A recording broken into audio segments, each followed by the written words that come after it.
sinusubukang pahalagahan ng bawat sandali dahil ang pagharap sa huli ay hindi kailan magiging madali. Tunog ng bola at tawa ng barkada.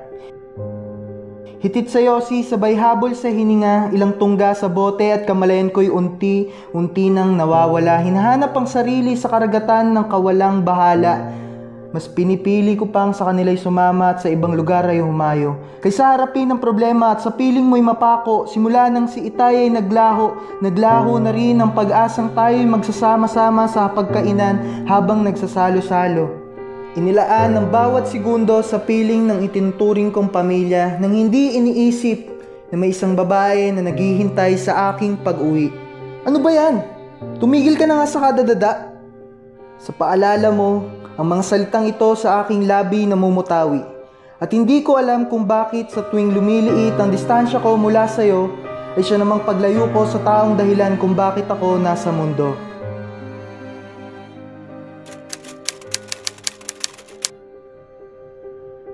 Naalala ko pa nga nung minsan nang ako'y iyong nilapitan upang ang pawis ko'y punasan. Ngunit tinaboy lamang kita. Tinaboy ng parang isang asong lansangan. Iniisip na ako'y nasa wastong gulang na at hindi ko na kailangan pa ng alalay mula sa iba.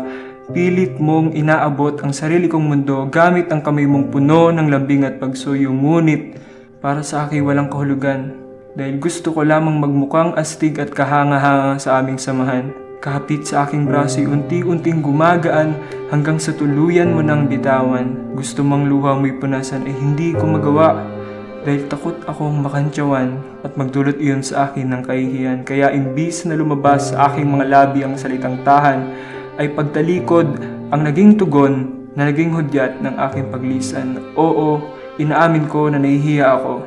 Nahihiya ako kapag ikaw ang kasama ko. Mas mabuti nang maglakad mag-isa kaysa pagtawanan ng aking mga tropa. Iniiwas ang tingin kapag nariyan ka para ako'y makita, para ako'y hagkan, at para ako'y mahalin mo. Ayoko na. Sawa na akong magtago sa kahihiyang pilit na iniiwasan ko. Kaya pakiusap lamang ina.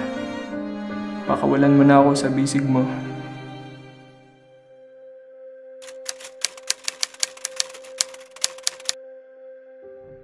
Hanggang sa isang panaginip ay dumalaw ka minsan.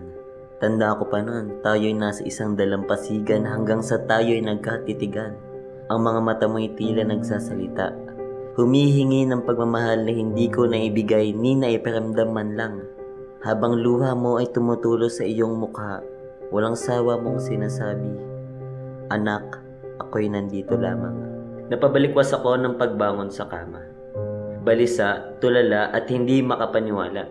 Nang biglang may sumaging isang katanungan sa aking isipan. Gaano ko na nga ba katagal ipinagkakait ang salitang pagmamahal sa aking ina? May bigla akong naintindihan. Sa loob pala ng 9 na taon ay pinilit kong magmukhang kahanga-hanga sa harap ng barkada at ng madla. Nang hindi napapansing napapalayo na pala ang mundo ko sa kanya. Dahil ang pinakinggan ko lamang ay ang aking mga barkada. Nang hindi naalintana ang opinyong pinakamahalaga, ang opinyon ng babaeng sa aking nagluwal at nag-alga.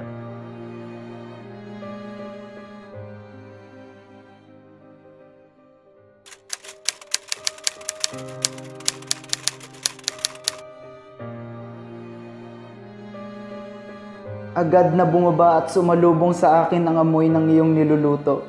Hanggang sa mga araw na ito ay hindi ka pa rin nagbabago. Kahit puro mali ang isinusukli ko, panahon na siguro para ibahin ang ikot ng mundo at ako naman ang maging alipin upang maranasan mo ang paraiso. Nagbago ang lahat at umusbong ang umaga. Nagkaroon ng ngiti ang ating mga mukha na halos abot tenga. Ang sarap pala. Paglingkuran ng reyna ng sariling kaharian. Damang-dama na lumiwanag muli ang buhay dahil sa aking ilaw ng tahanan. Sa mga linggong nagdaan ay naging maayos ang takbo hanggang ang linggo ay naging buwan at sumapit ang kaarawan mo.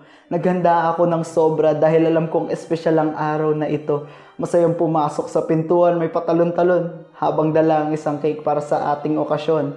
Perpekto na sana ang lahat. Nang matawag ang aking atensyon, ng katawan mong nakatumba dahil sa sakit na pilit ininda at itago sa akin hanggang ngayon.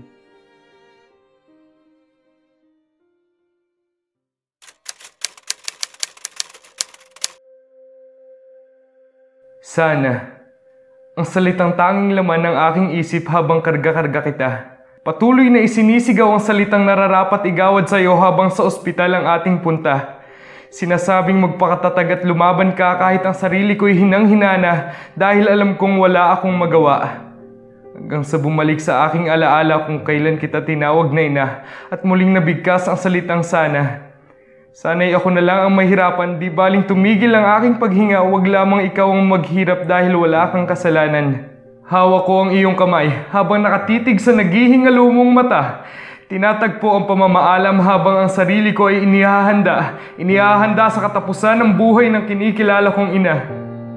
Nagmatigas ako noon, Ma, at ngayon nakatitig na lamang ako sa larawan mong kupas na. Ma, mahal na mahal kita. Sa pagharap ko sa isang kapirasong simento kung saan nakaukit ang iyong pangalan, pilit na pinipigilan ng mga luha sa pisngi ko ay nag-uunahan. Dahil sa loob ko, alam kong hangad mo ang aking kasiyahan na wala man ang pamagat, hindi pa rin nisasarado ang aklat. Dahil alam kong minsan ako nagkaroon ng mapagmahal na ina at hindi ito alamat. Sa buhay ko'y patuloy na babangon, nagkaroon man ng lamat, mananatili ka sa aking isip at puso. At sa aking dugo'y magsisilbing agimat.